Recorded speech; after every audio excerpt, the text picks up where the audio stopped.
Alô, alô pessoal, vamos entrando, vamos entrando.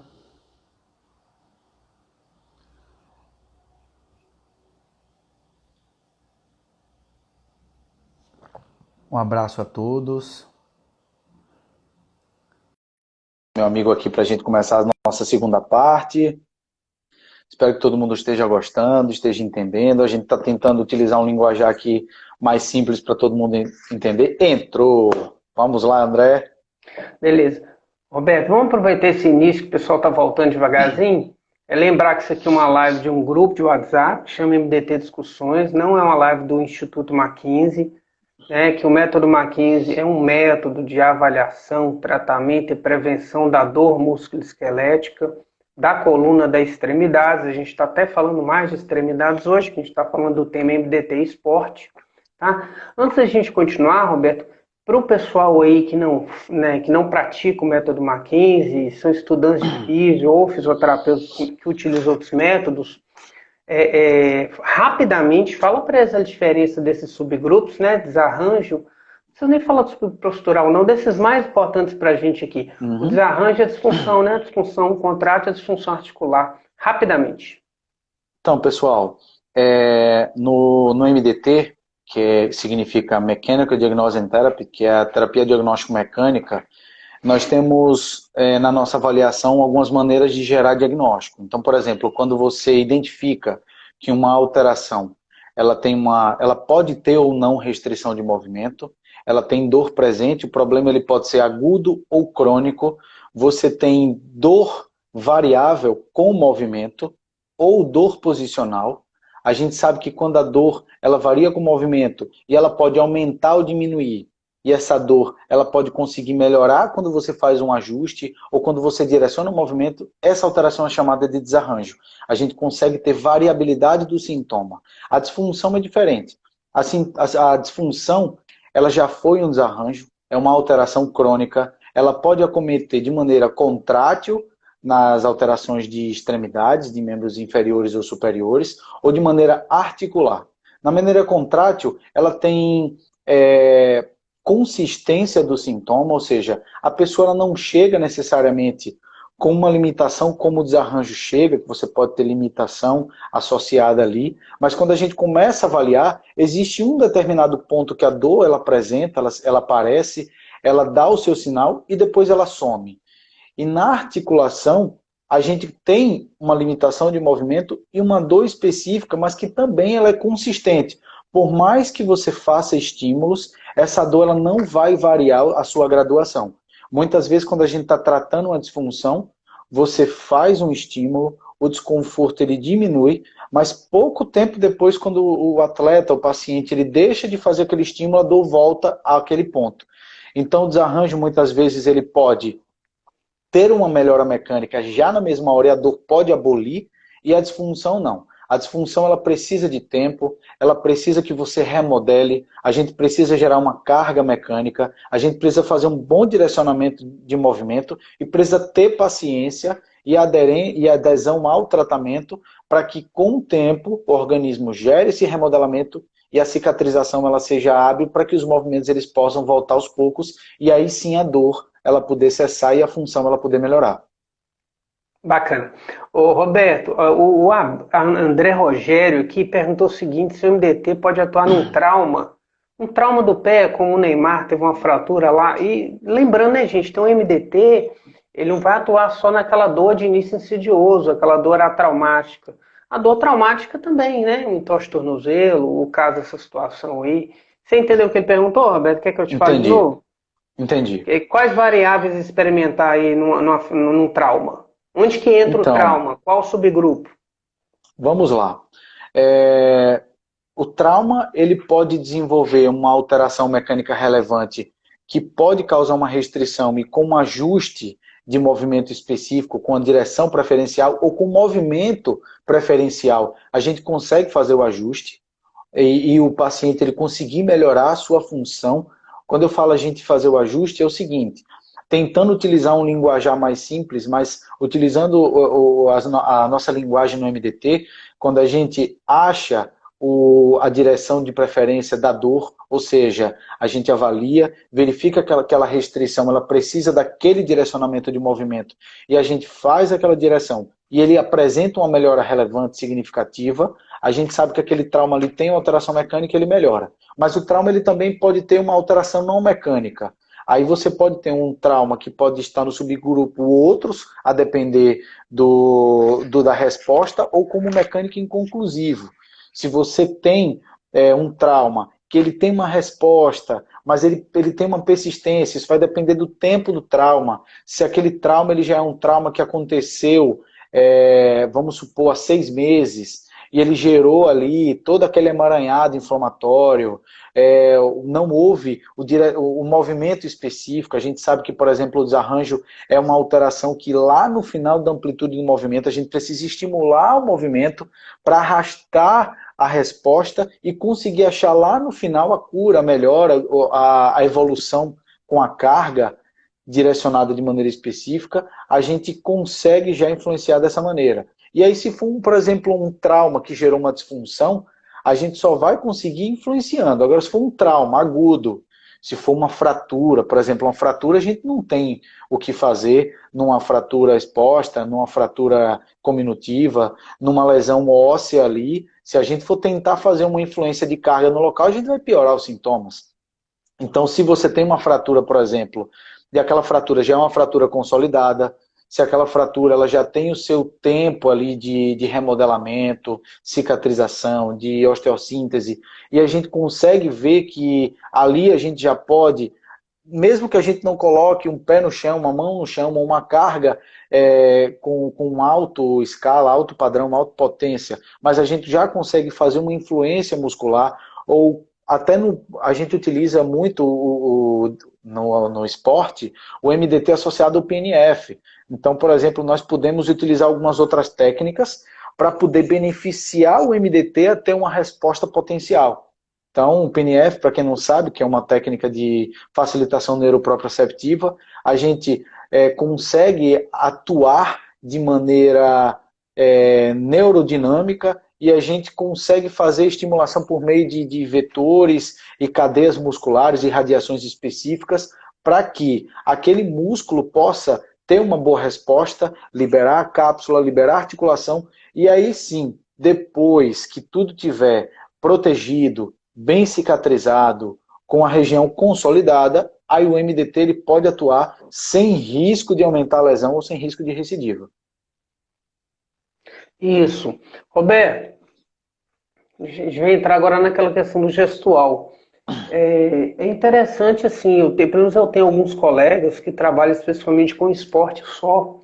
Eu acho muito interessante essa questão de ser específico, né? A minha turma ali da PUC, contemporâneos meus, são grandes fisioterapeutas aí de clubes do Brasil inteiro. Sim. O fisioterapeuta do Atlético foi colega da minha sala, o Rômulo Frank. O Jamar Antônio foi da minha sala, coordenou o Palmeiras vários anos. Eu fui veterano do Ed Wester do Cruzeiro. O pessoal do Goiás é da primeira turma da PUC. Esse pessoal, desde o primeiro período, segundo período, eles estavam ali, acompanhando Ricardo Carneiro no Atlético, Daniel, acompanhando Marcos Túlio da FAP, acompanhando esse pessoal desde o início ali, né? Então tem uma vida por trás daquilo. Eu acho interessante ser específico. Eu fiz pós com um colega que chama Otávio Kiefer, ele trabalhou na Davis. Então, assim, ele falava coisas assim que a gente não conhece. Você tem que conhecer, turma boa, né, Lud? Conhecer o esporte, né? Então, às vezes um camarada tenista ali tá com uma dorzinha no cotovelo, simplesmente porque um mês atrás ele mudou a raquete, tá com a gripe um pouco alterada. Então, conhecer o esporte é muito importante. Então, assim, igual a galera das lutas, né? O pessoal conhece o Gil, conhece o MMA, tem uma turma boa de BH mesmo, Gustavo, Rafa, enfim. Como que eu identificar esse movimento, associar o gesto esportivo ou o movimento lesivo no MDT? Como é que você faz essa associação do gesto ao esportivo? Então, existe uma frase, eu quero complementar aqui, que eu acho simples e fantástica, que o Liberato ele adora usar, e que eu particularmente eu gosto de utilizar muito, que ele fala em inglês less is more, que é menos é mais. Às vezes, a diferença entre o veneno e o remédio está na dose. Então, quando a gente toma a iniciativa de começar a utilizar o gestual esportivo com o MDT na recuperação, no tratamento, na evolução desse atleta, e até mesmo na prevenção, você tem que ter conhecimento do movimento. A gente sabe que um quarterback ele tem um tipo de gesto esportivo específico, em que ele vai precisar ter influência mecânica nos seus deslocamentos, de movimentação, de influência de tronco e ação potencial de músculos do quadril, e que a gente sabe que muitos eles podem desenvolver lesões lombares, lesões de ombro, lesões de quadril, lesões de joelho, e a gente precisa saber o porquê, a gente precisa identificar aquele ato.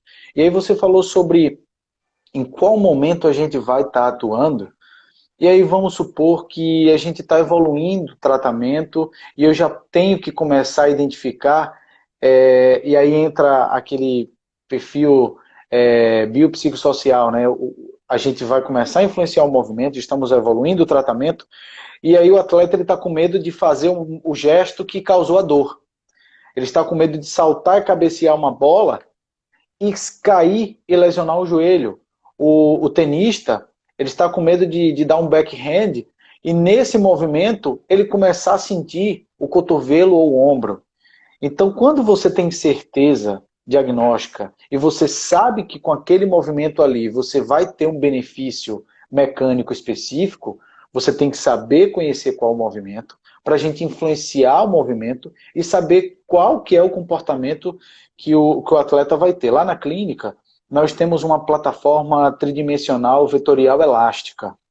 Ela funciona para quê? Para a gente fazer muito trabalho de vetor de força.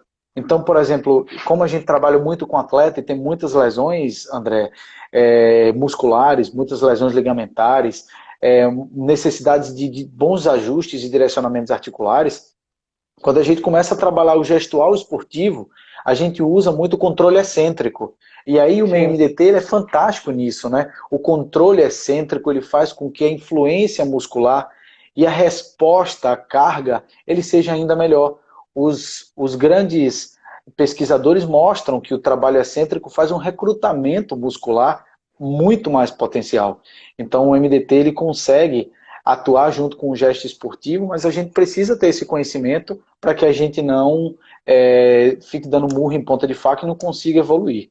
Eu tive uma experiência muito bacana utilizando o MDT durante o processo de esporte, onde eu tive um atleta de tênis que ele fez eu estava fazendo um acompanhamento no campeonato e ele fez um movimento, ele tentou pegar uma bola no seu lado oposto, o atleta tentou pegar ele no contrapé, e aí quando ele fez o movimento, ele sentiu, eu vi que ele sentiu uma dor no quadril muito grande na hora, e aí ele saiu, começamos a conversar rapidinho, e aí na avaliação rápida ali, eu pedi para ele fazer o gesto, ele não conseguia fazer. Eu consegui identificar que a alteração na hora que ele causou foi um trauma na hora, e esse trauma foi na lombar que promoveu um sintoma no quadril e ele ficou com restrição de movimento. Com mais ou menos 5 a 10 minutinhos ali de espera, eles têm que esperar para ver se o atleta vai continuar ou não, a gente conseguiu desbloquear e ele conseguiu melhorar, conseguiu jogar, conseguiu terminar o jogo, e aí depois a gente foi fazer o trabalho preventivo, saber se era uma restrição que já estava ali presente, se era um desarranjo, de fato era um desarranjo. Ele, além de atleta, ele precisava trabalhar fora, e ele chegava, aquele famoso day effect play, não é? Que depois que você passar tantas horas sentado, você leva o gesto postural do seu trabalho para o esporte. Então também tem isso, né? Tem aquelas pessoas que precisam ganhar o pão de cada dia associando o esporte a um trabalho extra, ou o esporte é extra associando a um trabalho que dá o ganha-pão de cada dia. Então a gente utiliza essa necessidade de reconhecer também fora do esporte para tentar entrar no esporte, associar o gesto esportivo ao MDT e conseguir ter uma potencialização dessa melhora sem riscos. compreender a situação, né? Não só entender, compreender. Exatamente, Olha, a Amanda exatamente. perguntou o seguinte: quanto tempo seus pacientes com disfunção contrátil levam para recuperar se você vê diferença de atleta e não atleta? Rapidamente, para a gente entrar nos casos. Tá, isso vai depender muito do tempo, né? E do tipo de. Na verdade, assim, todo paciente de disfunção é crônico, mas vai depender se ele já tentou algum tipo de tratamento ou não. Tem paciente que chega com crônico, mas com sintomas bastante agudizados, porque às vezes fica tentando fazer alguns tipos de estímulo.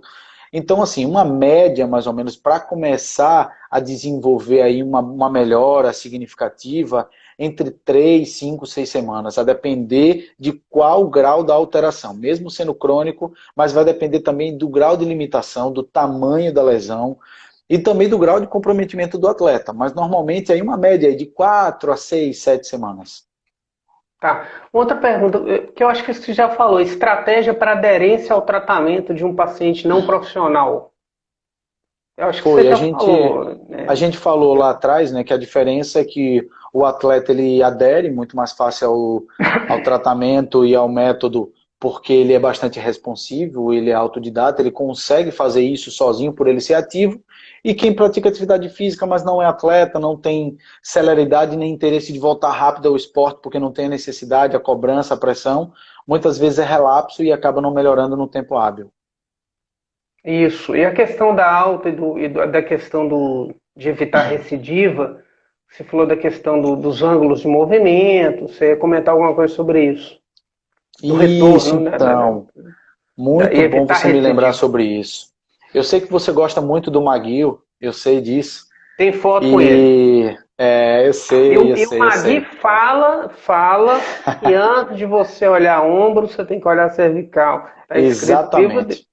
Exatamente, exatamente. Aí, eu estava conversando com meu amigo Fabão, não sei se ele está aí, meu grande amigo Fabão, de Salvador, conversando com ele e tal, eu falei, cara, eu lembro que a gente estava conversando, discutindo tal, sobre um assunto. Você tem aquele artigo que fala sobre alterações de flexões repetidas com lesões radiais por rotações axiais na própria articulação para lesionar o disco, ele fez tenho. E aí entra isso, né? Por exemplo, o McGill ele comprovou, já tem alguns anos, não me recordo se foi em 2009, que ele conseguiu pegar um modelo de disco e gerar uma compressão rotacional axial junto com o movimento de extensão para flexão forçada repetida, que é o que acontece no nosso dia a dia, é o que acontece em mais de 75%, 80% do dia a dia, que são os movimentos de flexão, e ao contrário eu não estou dizendo que a flexão é ruim, ela é fisiológica, ela é anatômica, mas o excesso disso, a sobrecarga disso, isso vai causar uma predisposição. Então você imagina aquela pessoa que fica fazendo muitos movimentos de flexão no dia a dia, sobrecarga sobre a cervical, sobrecarga sobre o quadril, com compressão e pressão da articulação femoroacetabular. Você imagina o impacto femoroacetabular, por exemplo, que os jogadores de tênis eles têm. Os jogadores de futebol têm pelo salto, pela quantidade de impacto. Então, a gente precisa ter cuidado com isso. Só que vem surgindo as grandes. A fisioterapia tem a sua fase, né? E nós estamos agora na fase da modinha do valgo dinâmico, do colapso medial, da adução de quadril e da pronação do pé. Vejam só, gente. É muito simples a gente conseguir entender aquilo que a gente estudou lá atrás, no primeiro e no segundo período, que é a anatomia, tá? Quem que é o principal músculo para estabilização vetorial, tanto do ombro como da lombar, como principalmente do joelho? Complexo glúteo, complexo posterolateral do quadril. É outra moda. Desde que o Thiago Fukuda ele conseguiu evidenciar o complexo posterolateral do quadril, ele tem uma ótima vetorização para evitar colapso medial e adução do quadril e drop pélvico. Eu já vejo um monte de gente só fortalecendo músculos. Mas espera aí, onde é que o MDT entra nisso? Na interpretação diagnóstica, no direcionamento do movimento. Às vezes você fica com insistência tão grande de não gerar valgo dinâmico, que aí você pega o paciente e começa a fazer um direcionamento lateral, mas será que ele precisa desse direcionamento lateral? E aí vem o menos é mais, do Liberato. Fantástico. O que ele precisa é só de um bom direcionamento biomecânico, de um bom direcionamento de carga mecânica, e ele reconhecer que ele precisa melhorar sua consciência corporal. Você precisa entender, por exemplo, que você tem um valgo dinâmico fisiológico, é seu. Você não vai sair daquilo ali. Mas você precisa ter uma boa influência muscular, ter um bom preparo, para que quando esse valgo dinâmico for realizado, você precisa ter discernimento automatizado para que isso seja estabilizado por sua questão músculo-articular. Eu vejo hoje, e hoje não, né? Há muito tempo, uma utilização muito grande de bases instáveis para trabalhar, por exemplo, em inúmeros profissionais que trabalham em bases estáveis.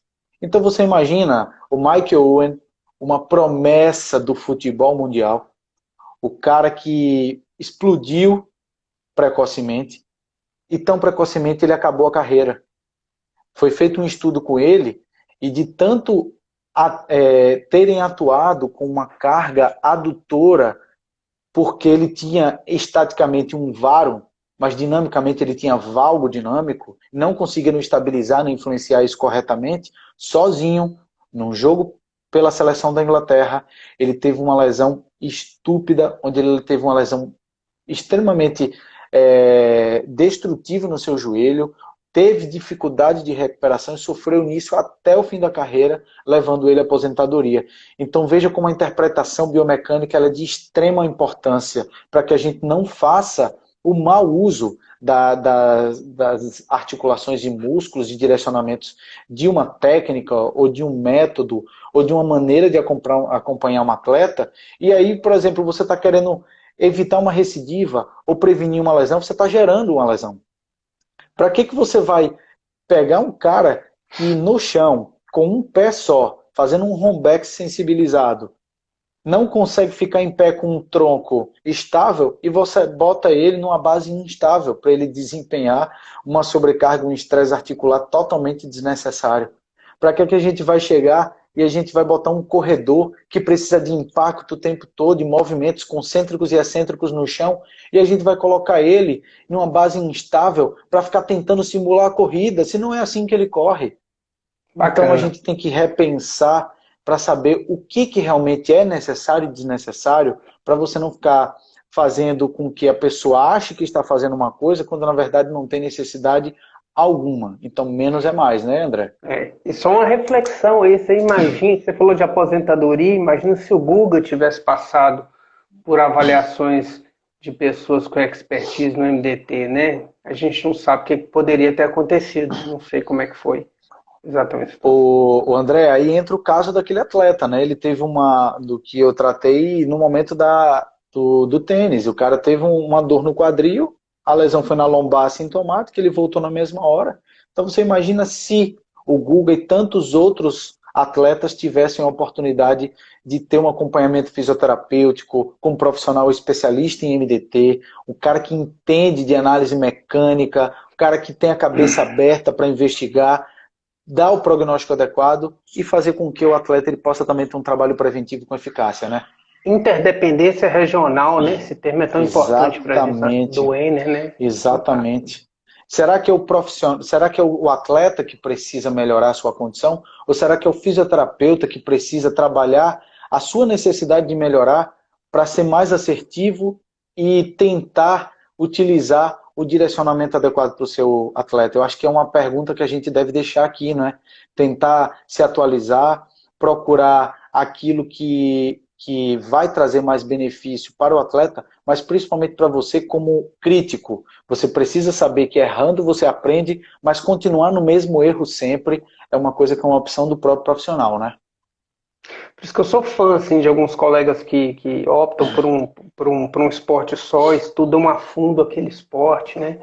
Eu conheço a galera do tênis que filma todo o gestual, que acompanha o atleta, que observa tudo e que realmente conhece o camarada. Roberto, vamos para alguns casos? Vamos lá. Alguns casos, vamos? Vamos sim. Você já atendeu esses caras malucos, corre 50, 100 quilômetros, ultramaratonistas, esses super-homens, já teve algum caso interessante pra gente aí? Já sim. Aí a grande dúvida da galera é o seguinte, uma vez eu estava numa palestra falando um pouquinho sobre essa vivência da análise mecânica, biomecânica, e aí um fisioterapeuta levantou o dedo e falou assim, Eu tenho um atleta que ele sente dor no quilômetro 70. Como que você faria para avaliar isso? Deixa ele correndo o tempo todo na sua clínica que você vai descobrir. Aí eu chamei, né, e falei, ó, vamos pensar o seguinte, será que é o quilômetro 70 que importa? Ou será que tem algo? Roberto, eu fiz 18 lá em Belo Horizonte morrendo, eu fiquei uma semana sem subir uma escada de Belo Horizonte, lá da Pampulha. Imagina 70, 80, né? Então é muito comum. Eu atendo, não tão comum como triatletas, acho que o Rômulo Menezes está aí, ele é um dos triatletas que a gente acompanha, que a gente patrocina, o Rômulo Menezes, ele é um adepto enorme ao MDT, ele hoje faz um trabalho preventivo maravilhoso, ele evita as recidivas, ele já teve lesões, a gente fez uma análise biomecânica com ele é triatleta, eu vou entrar no ultramaratonista, e uma vez a gente fazendo uma análise, eu consegui identificar que ele tinha um déficit de movimento no ombro chato, e que isso estava prejudicando o desempenho dele tanto na corrida, mas principalmente no nado. Eu falei, cara, sua natação tá horrível, e me desculpe, mas eu preciso ver o que é isso. É 1,5 de corrida, 40 como é que é? 1,5 de natação, 40 de corrida e 10 de... Como é que é? 10 de... Não, é o contrário. 1,5 de natação. Depende. Você não está falando do Ironman, né? Você está falando do triatlo. Não, estou falando do triatlo. É 40 de ciclismo e 10 de corrida, é isso mesmo. Isso, 10 de corrida, é isso mesmo. É 10 de corrida, é muita coisa. E aí você fica gerando carga constante, carga constante, carga constante. Então a gente sabe que a partir do momento que a demanda músculo-articular ela é maior, que a conscientização e o trabalho neuromuscular e proprioceptivo, a gente sabe que a lesão ela está ali e ela vai acontecer. Então o que a gente tem que fazer é potencializar esse autoconhecimento, essa melhora neuroproprioceptiva e dar esse feedback neural para que o seu corpo tenha uma automatização disso, ele consiga ter uma resposta, e quando ele for exigido com aquela carga adequada, a gente conseguir minimizar as necessidades e a gente conseguir ver que a potencialização da musculatura ela aumenta e a predisposição a lesões ela diminui. Então, o Rômulo, a gente conseguiu, por um trabalho cervical, fazer com que ele melhorasse a amplitude do ombro, e ele, em um ano, ele saiu de um terceiro, foi quarto lugar no Campeonato Brasileiro Master, para segundo lugar no Master, e primeiro na categoria geral dele, brasileiro. O cara teve uma evolução estúpida. Fisioterapeuta aí, fantástico. Então, o caso do triatlo era o dele? O caso do triatlo era do... Isso mesmo, isso mesmo. E o do ultramaratonista? Do ultramaratonista foi o seguinte, foi um caso muito interessante. Ele nos procurou para fazer um atendimento, ele tinha uma dor no calcânio, eu falei com ele hoje. Ele falou, é porque ele é veterinário e tal, e ele tem a vida dele, vez ou outra ele some. Eu falei, cadê você e tal, como é que você tá? Ele fez, cara, tô sem dor no calcânio, tô legal, tô bem. A dor era no calcânio esquerdo, ele estava com uma limitação de movimento importante, ele estava com 70 quilos, ele chegou a quase 100 quilos, porque ele estava sem correr. Você imagina, o cara quase 2 metros de altura, com uma potência muscular grande.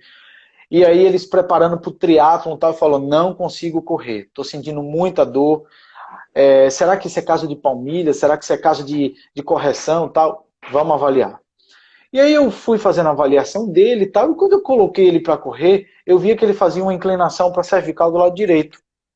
Eu falei, sai da esteira e vamos para a cadeira. Ele sentou. Ele não tinha restrição. Aí eu fui lá passivamente, contrariando tudo, inicialmente com o MDT fala, peguei a cabeça dele, virei para um lado, virei para o outro, falei, cara, o cara não tem restrição articular, o que é isso? Bota para correr de novo. Aí botei os sensores e tal, e ele lá. Aí botei ele sentado na minha frente, eu fiz, inclina a cabeça para o lado direito. Ele inclinou a cabeça do lado direito, ele fez um estrabismo convergente do lado esquerdo. Eu fiz, o que é isso? Tem alguma coisa aqui. Comecei a investigar a cervical, ele tinha 0 sintomas na cervical. Quando eu comecei a incentivar, a influenciar o movimento, quando eu comecei a investigar, que eu coloquei ele na esteira, ele falou, eu acho que foi o tempo que eu fiquei sentado, porque minha dor no calcanhar sumiu. Eu fiz, você tá de brincadeira. Você só pode estar de brincadeira comigo. Ele fez, não, sério, faz de novo. Eu fiz, não, quem vai fazer é você. Você vai chegar e você vai fazer. A gente achou com retração e extensão, André. A gente achou com retração, extensão, e à medida que ele melhorava isso, a dor sumia. Só que tinha uma coisa, a inclinação cervical dele não passava. Era um movimento automático. E aí ele me abria uma coisa na segunda sessão que ele não tinha aberto. Quando ele era pequeno, ele teve um problema no olho. E isso nunca foi tratado pela família. E ele gerou uma compensação cervical. E essa compensação cervical adaptativa gerou uma alteração de cadeia que começou a sobrecarregar o pé esquerdo depois de muitos anos, quando ele teve a necessidade de colocar carga. Então você imagina se eu pego esse cara e boto ele 70 km na minha esteira para avaliar, André? Então ele melhorou significativamente. E a gente começou a melhorar, a fazer trabalho cognitivo com ele, trabalho de conscientização corporal, todas as vezes fazendo influência cervical. Ele chegou em 2, 3 sessões a ter uma melhora de quase 90%, catalogada nas nossas avaliações, de quase 90% das dores no calcanhar. Quando ele colocava carga, porque uma outra coisa com o MDT é fantástico, você não precisa pedir, na maioria das vezes, para o atleta ele parar, a não ser que seja realmente um caso de evitar que faça o movimento para que o atleta ele não piore a lesão. Mas o MDT é isso, é fantástico, porque você consegue influenciar a melhora do atleta pedindo que ele gere o gesto esportivo com auxílio do MDT, sem ele precisar ficar em repouso e sem ele parar muitas vezes de treinar. Então aí eu falava, ó, já que você está melhorando, a gente vai à caça da melhora total disso, e aí ele tinha um leve resquício, porque ele estava pesado, ele tinha desenvolvido impacto na região, provavelmente podia ser uma alteração inflamatória química, porque ele não tinha mais limitação, a gente gerou testes onde ele apresentou déficit de dorsiflexão, déficit de agachamento, e depois que a gente fez o trabalho cervical, ele melhorou os testes de movimentação tibiotássica, ele melhorou o grau de agachamento, ele melhorou o grau de movimentação lombar, ele não tinha restrição nenhuma mais de amplitude e a conscientização corporal dele melhorou. Então foi um achado extremamente importante. Aí eu direcionei ele a um amigo meu, muito bom oftalmologista, para que ele pudesse fazer o tratamento. Joia. Ó, o Thiago entrou ali. Thiago é o melhor jogador de handball aqui da região. Eu estive lá no handball, na Olimpíada, eu cheguei a fazer um atendimento rápido na Duda lá. É impressionante como que a galera do handball é todo mundo machucado. É incrível, cheio de cicatriz, cara, porque cai demais, é muito bate, muita coisa, né? Eles têm realmente uma probabilidade de lesão muito grande, membro superior. E é politraumático, né? Já tratei uma ex-atleta de handball de seleção brasileira. Ela tinha alteração nos 2 ombros, cervical, lombar, no pé, na alma. Eu fazia, meu Deus, quanta coisa que esses atletas reproduzem. Roberto, a gente está sem tempos, rapidamente aqui. Tinha uma atleta lá, acho que goleira da Angola. Ela era tão grande, cara, tão grande que ela não cabia no caixão lá. Como é que é o nome daquilo? Né? Aquilo é um caixão que eles fizeram lá. E a gente rezando, eu tava no FOP lá. Essa mulher não pode cair, cai Sim. a mulher, cara. Cai a mulher, um olha pro outro, como é que nós vamos levantar essa mulher? Ela não cabia dentro do negócio. Meu Deus. Naquela maca adaptada, né? Aquela maca horrível. Foi massa que no final das contas os pés dela ficaram para fora e ele carregou umas 6 pessoas para carregar a mulher. Roberto, e o CrossFit, Roberto? Tá na moda agora. Na verdade, eu até posso falar mais do CrossFit, porque eu sou praticante, foi um esporte. Legal. Né? É uma atividade de condicionamento físico que eu me encontrei. São exercícios dinâmicos de alta intensidade, que mistura LPO, que mistura exercício metabólico, muito core, e todo dia um treino diferente. O pessoal, alguns criticam muito isso por não conhecer, né? A taxa de lesão é muito parecida com demais esportes, é até menor do que a maioria dos esportes, né? E lesiona mais ombro, coluna e joelho nessa ordem. Se você já pegou algum atleta que se encaixou naquele desarranjo ou foi uma disfunção, conta pra gente. Eu acompanho vários atletas e praticantes de CrossFit, que tem os atletas propriamente dito e tem a galera que está ali para manter o corpo em forma, né? Então uma coisa que é muito frequente, dor lombar, por exemplo, dor lombar causando restrição de agachamento nos squat, da vida do Deadlift. CrossFit, os deadlift, desculpa. E aí o pessoal chega lá com aquela grande limitação, ó, eu não consigo agachar, toda vez que agacha dói. Essa dor ela está conseguindo me tirar do sério. A maioria das vezes é desarranjo e a gente consegue resolver com 1, 2 sessões, até 3, mas normalmente com 1, 2 sessões, e eles conseguem voltar logo. Mas aí tem, não é?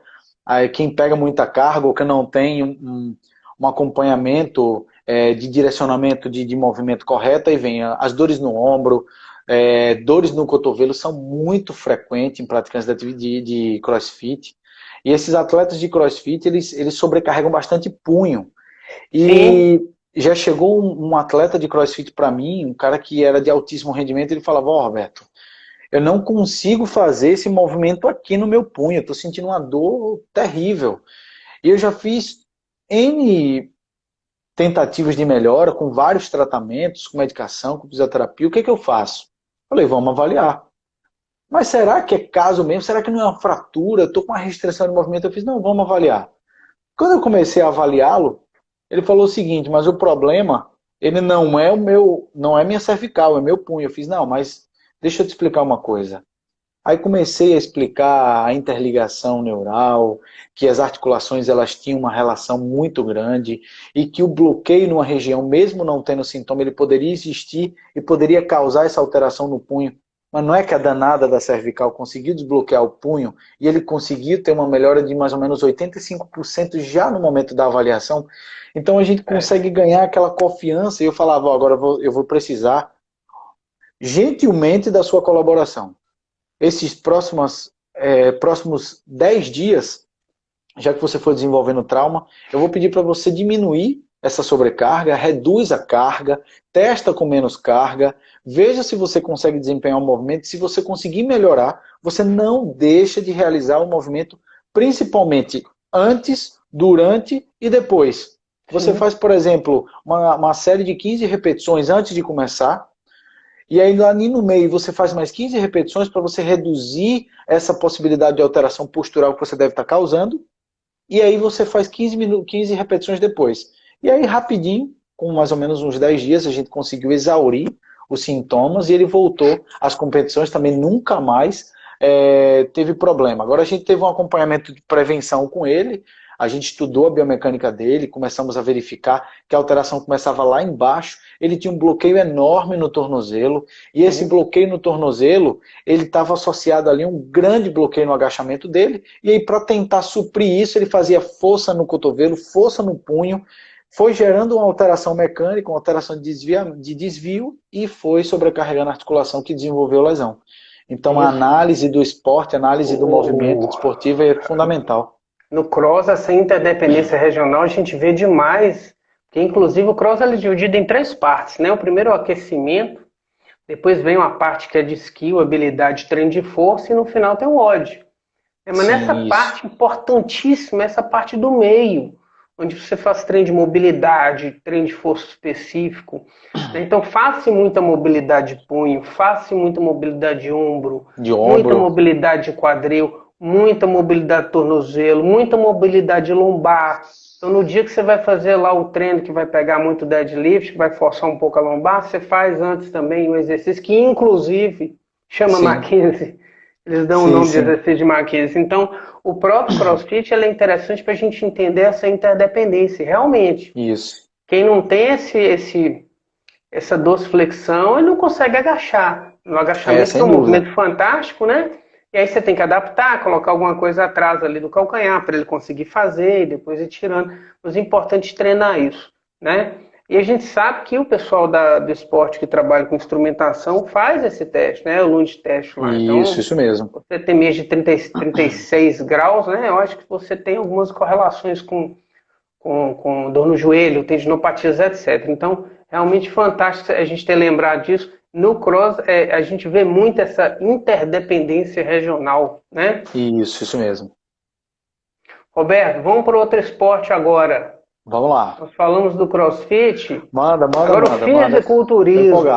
Eu tenho até um caso interessante. Eu fiz um curso de liberação manual com o professor Danilo, ele falou que trabalha com fisiculturistas, ele faz Sim. crochê ali antes do cara competir, faz a Aham. crochetagem para delinear melhor a musculatura do cara. E tem que ter muito cuidado, porque esse cara está desidratado, muito cuidado para Isso. fazer esse, né? O fisiculturismo no Brasil cresceu demais, né? Então, você tem alguma coisa para contar para a gente, alguma fisiculturista, alguma lesão específica? Então, o tratamento com o fisiculturismo, a gente precisa de uma especificidade assim gigante, principalmente por saber que existem inúmeras cargas e a gente precisa ter, além do conhecimento, a gente precisa ter cuidado, né? Porque eles já pegam inúmeras cargas, já geram inúmeras possibilidades de lesões. Então, a gente, começando a fazer a identificação do problema, a gente já consegue facilitar a recuperação. Então, por exemplo, eu tenho alguns casos de fisiculturismo, tem caso de fisiculturismo com problema lombar, tem caso de fisiculturismo com problema de ombro, com disfunção de ombro, aquele problema no ombro que não melhorou lá atrás, quando era um desarranjo, quando houve uma lesão específica lá e a gente o fisiculturista não teve um acompanhamento que precisava para ter esse desbloqueio de maneira específica. Então, a gente sabe que, como eu falei antes, todo desarranjo ele pode gerar uma disfunção. Esse desarranjo ele pode também gerar uma disfunção contrátil. Então, a gente estava atendendo uma atleta onde ela gerou uma lesão no bíceps, e essa lesão no bíceps, ela teve sérias consequências, porque ela competia, ela precisava disso para poder ganhar dinheiro, ela tinha patrocinador, ela tinha estímulos de empresários, e uma coisa que me chamou muita atenção foi o apelo. E ela foi indicada por uma pessoa para que ela pudesse procurar alguém que trabalhasse com o Mackenzie, com o MDT. Então ela falou o seguinte, de que maneira eu consigo tratar sem parar de treinar? E aí a gente foi verificar qual era o histórico de lesão dela e tal, e ela falou o seguinte, ó, todas as vezes que eu levanto carga dói, eu não consigo levantar, eu não consigo suportar a força, eu não consigo manter a isometria, eu não consigo fazer nada, nada, nada, nada. E eu falei, calma, vamos tentar identificar qual que é a origem do seu problema. Descartamos coluna, não tinha relação nenhuma com coluna. E já de cara, como ela levantava muita carga, ela começou a gerar algum tipo de sobrecarga, e essa sobrecarga lesionou tecidualmente o bíceps, e ela não tratou. Ela foi colocando carga atrás de carga, carga atrás de carga, e isso gerou uma alteração crônica. A gente tratou ela com mais ou menos umas 4 semanas, ela teve uma boa resposta com um trabalho excêntrico. Então a gente foi fazendo um trabalho excêntrico de bíceps, a gente reduziu a carga, começamos a controlar o movimento dela com uma resistência manual, e aí eu pedia que ela pegasse uma carga menorzinha em casa e controlasse, ela colocasse o bíceps no local mais alto, e ela segurasse, por exemplo, o controle da carga, descesse, descesse, descesse, descesse, controlasse o ângulo articular do cotovelo, reduzisse a sobrecarga sobre o ombro para que ele não fosse tracionado para frente, não aumentasse a sobrecarga sobre o cabo longo do bíceps, e aí trabalhando a fase excêntrica do Mackenzie, com mais ou menos nas primeiras semanas, nas primeiras 2 semanas, ela já teve uma melhora significativa, e com 4 semanas ela voltou a fazer o levantamento de carga por conta desse controle excêntrico. Então foi graças à análise biomecânica, eu utilizei a termografia mostrou uma diferença absurda de temperatura, porque era uma alteração crônica, era uma alteração vasta, que já estava sobrecarregando o deltoide, sobrecarregando a região de peitoral, e com um trabalho excêntrico de bíceps a gente conseguiu manter uma melhora significativa. Então foi uma experiência muito boa. Bacana, e com evidência científica, né? Os trabalhos do Alfredo, etc. O Isso Kahn, mesmo. né? Karin Kahn. A pergunta da Ilvani, você consegue entender aí, o Roberto? Eu acho que tem a ver com o que você estava falando. Ao testar o gesto esportivo doloroso, você utiliza apenas como referência ou utiliza como teste repetido, mantido como tratamento, né? O Não gesto entendi, esportivo cortou. doloroso. Cortou. Ao testar o gesto esportivo doloroso, Você utiliza como referência ou utiliza como tratamento? Apenas como As, referência de avaliação ou como tratamento ah, também? entendi, escutei. Veja só, eu utilizo para as duas coisas, tá? Porque é o seguinte, vamos lá. Um Eu agachamento estava unipodal, por exemplo, não um agachamento unipodal em plano exatamente, inclinado que dói, típico da tendinopatia. exatamente. Pronto, eu vou um pouco mais distante, ó. Em 2013, eu estava com a seleção brasileira de ginástica rítmica na Rússia e a gente estava há alguns dias de participar de uma competição extremamente importante e uma ginasta nossa, ela começou a sentir dores em joelho e na coluna por ela não ter conseguido, não está tentando fazer pivô e não conseguia. Ela começou a sobrecarregar, sobrecarregar. Eu não tinha tecnologia, eu peguei meu celular na minha, comecei a ver aquilo, comecei a filmar. E aí eu aproximei e comecei a observar o dedo, o hálux dela. Ele estava gerando um movimento de compressão enorme. E aquilo estava causando angústia, porque ela estava alterando a biomecânica dela, ela não conseguia dar um pivô. E ela era a única pessoa na equipe que fazia pivô. Aí eu pedi licença técnica e falei, vem cá, chamei a atleta e falei, vamos fazer o seguinte, eu vou pedir para você fazer alguns testes comigo aqui. E aí eu peguei o gesto esportivo para avaliar com o MDT.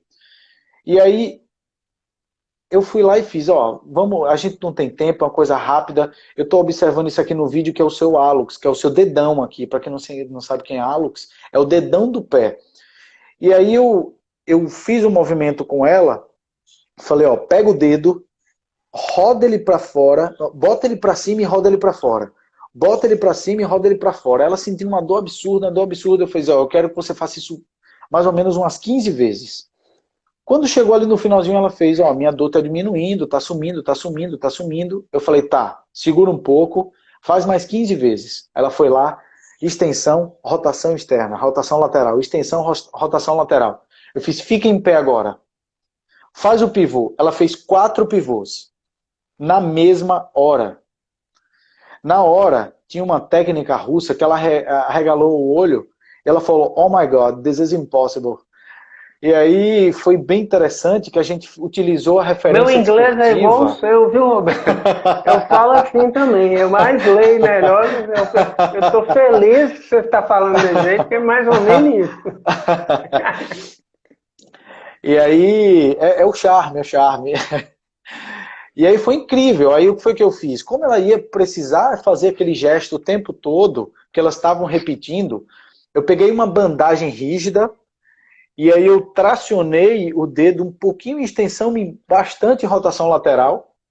E aí foi incrível. O colapso medial do joelho dela estabilizou, a dor lombar subiu e ela começou a fazer os pivôs perfeitamente. Então, Ivani, respondendo, eu espero que eu tenha respondido à altura dessa maravilhosa pergunta que você fez. O gesto esportivo ele pode ser feito como um parâmetro de avaliação, como parâmetro de evolução e como parâmetro de ajuste. Então o MDT ele me ajudou fantasticamente a fazer essa correção em loco. Bacana. E quantas repetições, Roberto, aproximadamente? E segue um protocolozinho? Então, veja só, a gente sabe que o desarranjo, né, que é aquela alteração que eu falei variável, ela precisa de cargas, né, de repetições, de séries. Lá na hora, eu precisei utilizar 2, 3 séries de 15 repetições. Era uma alteração que já estava ali apresentando-se de maneira continuada, mas isso não acontece, se não ia acontecer se fosse uma disfunção contrátil, por exemplo, que se a gente botar cargas extremas, a gente piora o paciente, a gente piora o processo inflamatório, perde a função e consegue gerar outras limitações. Se fosse uma disfunção contrátil, a gente colocaria um número maior de carga, uma repetição, colocava de 3 em 3 horas para poder fazer aquilo, e a gente ia testar para saber se o gestual esportivo estaria melhorando.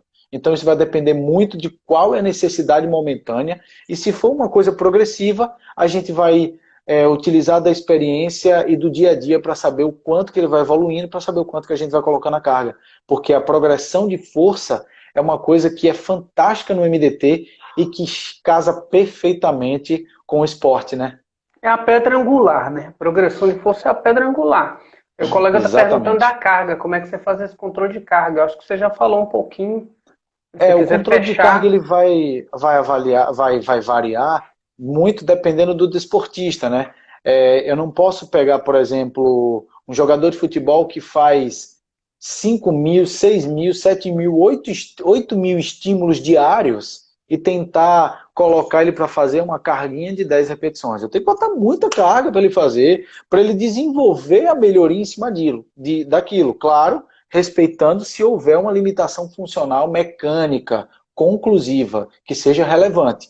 Agora, se for aquela pessoa que faz o esporte de maneira recreacional, que vai lá na sua academia, que tem uma alteração lá no dedo da mão, e que digita bastante no dia a dia, e está fazendo um fortalecimento e sente aquele desconforto, não tem relação cervical, e tem uma alteração na própria articulação, aqui, metacarpofalangiana, e a gente consegue identificar que o movimento de flexão é o movimento que ajuda ele a melhorar. Eu não posso chegar numa articulação pequena, que tem pouca ação muscular e que tem grande facilidade de promover desconforto e botar uma carga aí de 3, 4 vezes por dia, porque senão eu vou acabar machucando e vou piorar minha referência sintomática e causar um efeito doloroso, uma sensibilização no paciente desnecessária. ótimo. Roberto, vamos voltar no ginásio agora, tá? Vamos Meu lá. colega, o Silvio fez uma pergunta interessante lá, como é que você controla isso na Grande Silvio, um ginástica, abraço, já Silvio, que meu elas amigo. têm, as ginastas têm muita flexibilidade, têm muita mobilidade, como é que você controla isso lá, né? Então, Com as eu já ginastas. E o trabalho com caso da ginasta ginástica. que você falou que ia falar. Eu já trabalho com ginástica há mais de 11 anos. Eu comecei a trabalhar com as ginastas, desde a época que eu era estagiário, na época da faculdade.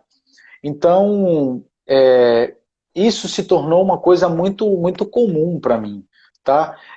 De estar ali no dia a dia tentando identificar, é mais fácil identificar as lesões porque eu conheço muito dos movimentos. Não é que eu faço ginástica, nunca fiz ginástica, nunca tive aptidão para isso, mas eu conheço o gesto esportivo perfeitamente e isso me ajuda a conseguir gerar um diagnóstico e um prognóstico. Então, eu trabalho muito preventivamente.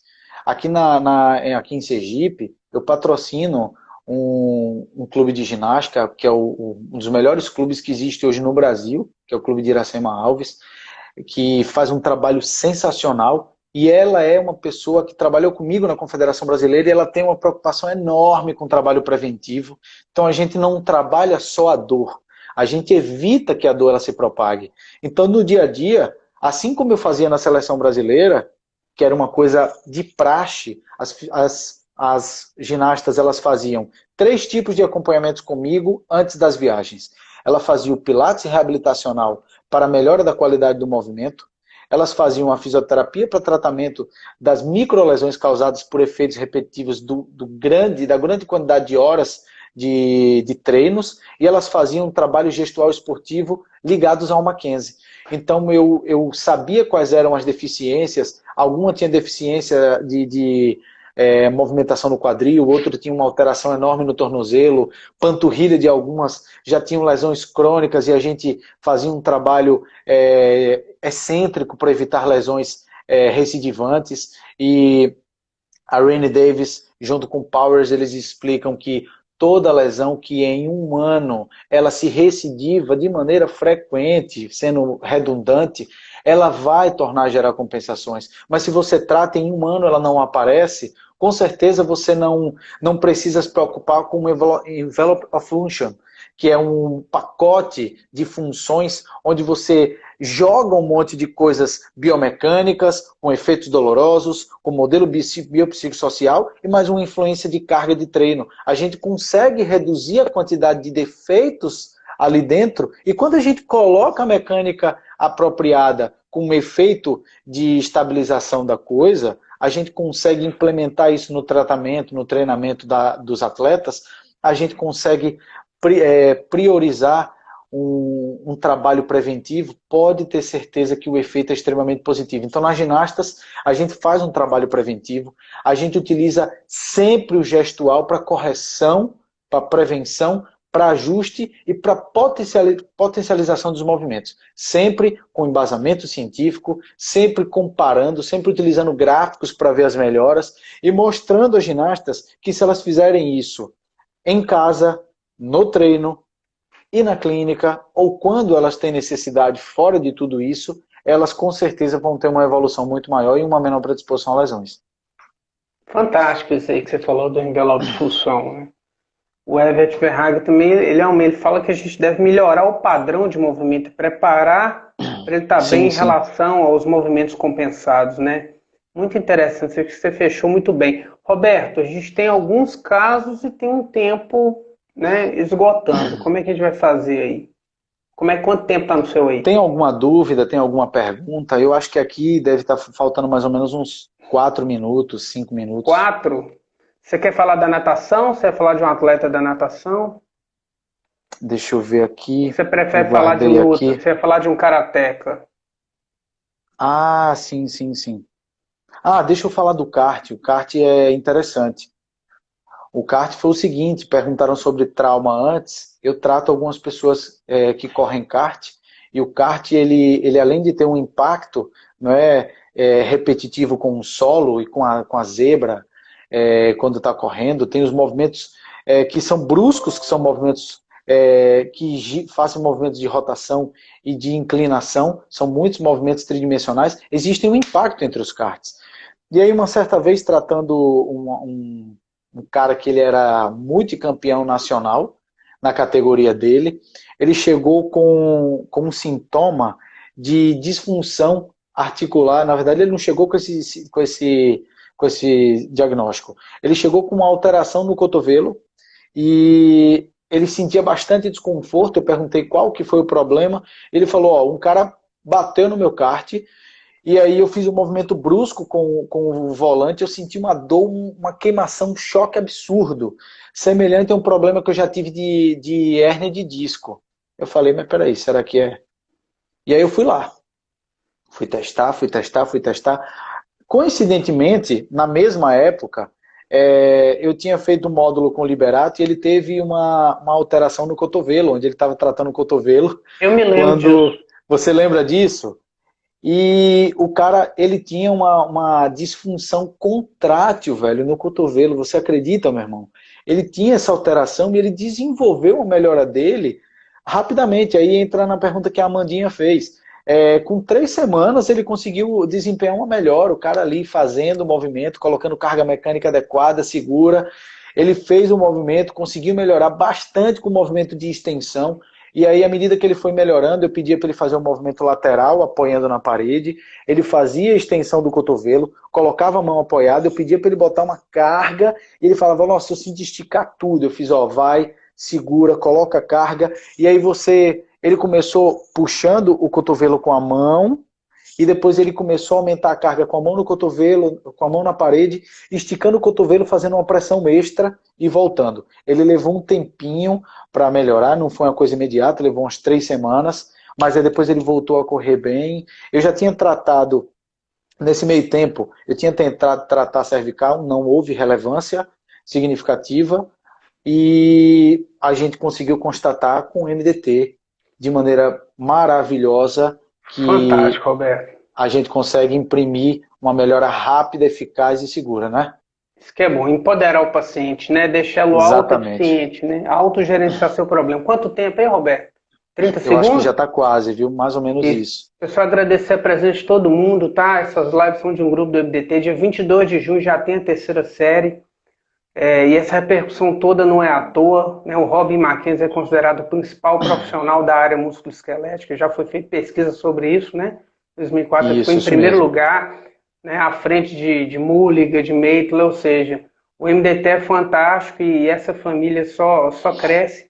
Obrigado a cada um de vocês, todo mundo que participou das lives. Roberto, excelente, muito obrigado. André, meu irmão, eu agradeço imensamente a oportunidade, eu agradeço imensamente a possibilidade de chegar aqui, passar um pouquinho desse amor à nossa profissão, à fisioterapia, ao MDT, ao esporte e à nossa atuação de maneira humilde, mas bem direcionada, eficaz. E eu queria deixar um agradecimento especial a cada um que esteve aqui para nos proporcionar essa audiência maravilhosa, com perguntas, com questionamentos. 18 segundos. Martin Luther King, ele falou o seguinte, que nossas vidas começam a terminar no dia em que ficamos em silêncio sobre as coisas que importam. Então, se você quiser alguma coisa, vá atrás, não fique em silêncio. É assim que a gente faz com o Mackenzie. Vai acabar. Um beijo, Dia um 20 abraço.